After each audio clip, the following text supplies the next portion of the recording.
ป่าเต้นก้อยป่าลาบป่าส้มป่าปลาแดกดิบแม่นตัวอาหารหลักๆที่เฮ็ดให้เฮาติดเชื้อหั่นน่ะ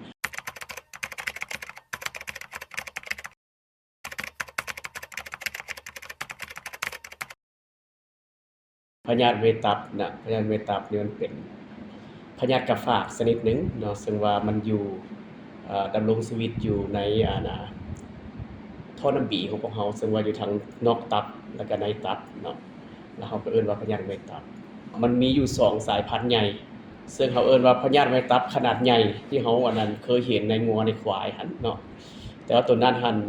ปลาสนก็ติดได้บ่ได้แต่เป็นน้อยแต่ตัวอยู่บ้านเฮานี่อันตัวที่เป็นปัญหาทางด้านสาธารณสุขเฮาแล้วแม่นพยาธิใบไม้ตับขนาดน้อยเขาเอิ้นซึ่งว่ามันมีอยู่3สายพันธุ์ย่อยเนาะและสำหรับอยู่บ้านเฮาแล้วแม่นพยาธิไวตับชนิดที่เขาเอิ้นว่าเป็น Opisthochis viverrini และแม่นตัวนี้เป็นปัญหาด้านสาธารณสุขซึ่งว่าประชาชนเฮาติดหลายซึ่งว่าวงจรชีวิตของพยาธิไวตับขนาดน้อยนี่ละแม่นติดจากเฮาติดแต่มันติดจากการกินปลาที่มีเกล็ดแบบปรุงแต่งสุกๆดิบๆเนาะแล้วเฮาก็ติดอันนี้นะซึ่งว่าพยาธิไวตับนี่มันสามารถอยู่ในตัวเฮาได้คันเฮาติดเข้าไปแล้วนะประมาณ20ปีพยาธิไวตับนี่มันจะบ่สามารถแพร่กระจายในตัวเฮาได้เนาะนอกจากคนแล้วก็ยังมีสัตว์ที่ติดเชื้อพยาธินี้โดยเฉพาะก็แม่นหมาแมวเนาะซึ่งว่ามันจะกินปลาหั่นหรือว่ากินเศษเหลือจากปลาที่เฮาคั่วแล้วให้มันกินมันก็ติดเป็นตัวที่จะปล่อยเชื้อใส่แหล่งธรรมชาตินั่นแหละพยาธิไวตับขนาดน้อยตัวที่เป็น Opisthochis viverrini นะมันบ่มซ่อนอยู่ในเขตตะวันออกเฉียงใต้โดยเฉพาะในประเทศลุ่มแม่น้ำของเนาะก็สิมีลาวไทยพม่ากัมพูชาเวียดนามเนาะอัตราการติดเชื้อมันจะขึ้นกับแต่ละของเขตแต่ว่าจากการศึกษาที่พวกเราเฮ็ดผ่านมานี้เนาะแล้วก็ประสานสมทบกับบรรดาประเทศข้างเคียงนี้ถือว่าลาวเฮาค่อนข้างจะสูงกว่าหมู่เนาะการติดเชื้อในปัจจุบันนี่นะนับตั้งแต่แขวงคำม่วนลงไปจนฮอดอัตตปือแม่นสูงหมดอัตราการติดเชื้อเนาะผลการศึกษาของเฮาในแขวงพวกนี้แม่นกาย 50% ของประชากรที่เข้าร่วมการศึกษาแต่อายุ4ปีขึ้นไปติดเชื้อป่าเต้นก้อยป่าลาบป่าส้มป่าปลาแดกดิบแม่นตัวอาหารหลักๆที่เฮ็ดให้เฮาติดเชื้อนะการติดเชื้อแม่นส่วนใหญ่ 90% บ่มีอาการหยังคนที่จะมีอาการแม่นคนที่ติดเชื้อรุนแรงระยะยาวเนาะเขาเอิ้นว่าเป็น chronic หั่นเนาะแล้วจะมีอาการแล้วอาการมันก็จะเริ่มตั้งแต่เบาบางจนฮอดรุนแรงเนาะอาการเริ่มต้นก็จะมีการปั่นป่วนท้องเจ็บท้องเขตเทิงเบื้องขวาหั่นเนาะแล้วก็มีก้าวไปกว่านั้นก็จะมีอาการอักเสบท่อน้ำดีตาเหลืองตัวเหลืองมีการซึมเสื่อระบบท่อน้ำดีเนาะแล้วก้าวเป็นนิ่วทงบีเนาะนิ่วระบบท่อส่งน้ำบีทงบีเนาะอันนี้เป็นอาการที่แต่เบาบางฮอดรุนแรงตัวที่อาการที่เฮ็ดให้คนเจ็บเสียชีวิตแท้ๆแม่นเป็นมะเร็งท่อน้ำดีความเสี่ยงการเป็นมะเร็งท่อน้ำดีแม่นจะขึ้นกับการติดเชื้อขืน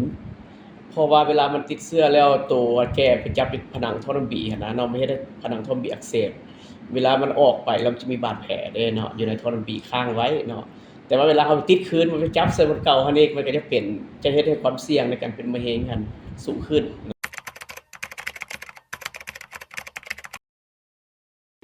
การเป็นปัวถ้าติดใบไม้ตับแม่นเฮาให้ยาเนาะเฮาเอิ้นว่ายาปราซิโดนโตเนาะให้กินเนาะให้กิน40 มิลลิกรัมต่อกิโลทานในชุมชนนะแล้วก็ถ้าหากว่าคนเจ็บที่มาห้องหมอแล้วปวดพ้อประมาณเฮาให้75 มิลลิกรัมต่อกิโลเนาะแบ่งให้กิน3คาบต่อมื้อครั้งเดียวอันนั้นคือมื้อเดียวเนาะ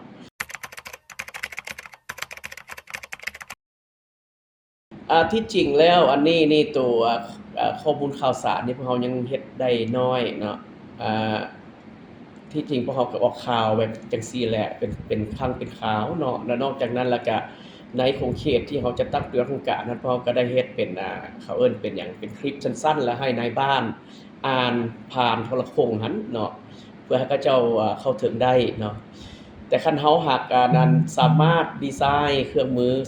ให้สุภาพษาใหม่ยกอย่างเช่นใช้โทรศัพท์มือถือบ่ข้อความบ่หรือเฟซบุ๊กอันนี้อาจจะเข้าถึงเขาได้หลายขึ้นว่าเนาะ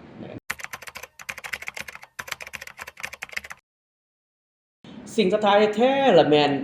นเปลี่ยนแปลงพฤติกรรม เนาะเพราะว่าพยาธิอันนี้นะ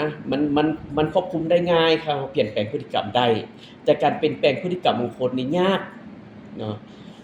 คันเจ้าบ่กินอย่างเดียวบ่กินปลาดิบเลยจะเขาก็บ่ติดเนาะ ปลาสุกๆดิบๆอันนี้แม่นตัวที่เฮาเว้าหันง่ายแต่เวลาจะไปลงเฮ็ดตัวจริงอะนะการเปลี่ยนแปลงพฤติกรรมนี่เป็นสิ่งท้าทายสุดเปลี่ยนยากเนาะคันบางเทื่อเฮาไปถามความรู้กับเจ้าฮู้บ่เกี่ยวกับพยาธิไวรัสตับฮู้ ส่วนใหญ่ก็ว่าฮู้เนาะฮู้ว่าติดแล้วหั้นมันสิก้าวไปเป็นมะเร็งท้องบีก็ฮู้คือกันแต่ว่าเป็นหยังทันยังกินอันนั้นยังกินสืบต่อกินปลาเพิ่นอาหารจากปลาสุกดิบอยู่เพราะว่ามักกินแล้วมันแซ่บ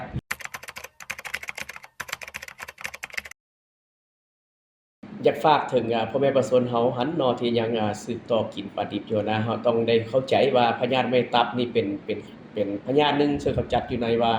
เป็นฆาตกรเงียบเพราะว่าประชาชนลาวเฮานี่ส่วนหลงหลายหั้นนะอยู่โดยเฉพาะมันอยู่เขตภาคกลางภาคใต้ของเฮานี่มีการเสียชีวิตจากพยาธิตัวนี้โดยเฉพาะมันการเป็นมะเร็งท้องบีหลายเนาะในแต่ละปี และบุคคลที่เป็นมะเร็งท้องบีนี่ก็ยังกลุ่มคนที่ยังน้อยเนาะยังหนุ่มอยู่ว่าซั่นไปยังอยู่ในวัยสร้างสรรค์โดยเฉพาะแม่นกลุ่มที่อยู่ประมาณ40หา55 60ปีนี่นะเนาะอันนี้เป็นกลุ่มที่หลายสุดที่พวกเราเห็นนะเป็นมะเร็งท้องบีเสียชีวิตเพราะฉะนั้นต้องได้รักษาสุขภาพตัวเองให้ได้โดยเฉพาะว่าแม่นหลีกเลี่ยงหรือว่าบ่กินอาหารที่ปรุงแต่งจากปลาที่มีเกล็ดแบบสุกๆดิบๆนั้นเนาะ คันเฮาเลิกตรงนี้ได้ถือว่าเฮาก็สามารถเอาตัวเองหลุดออกจากความเสี่ยงที่เป็นมะเร็งท้องบีอันแล้วก็เสียชีวิตหั้นน่ะเนาะ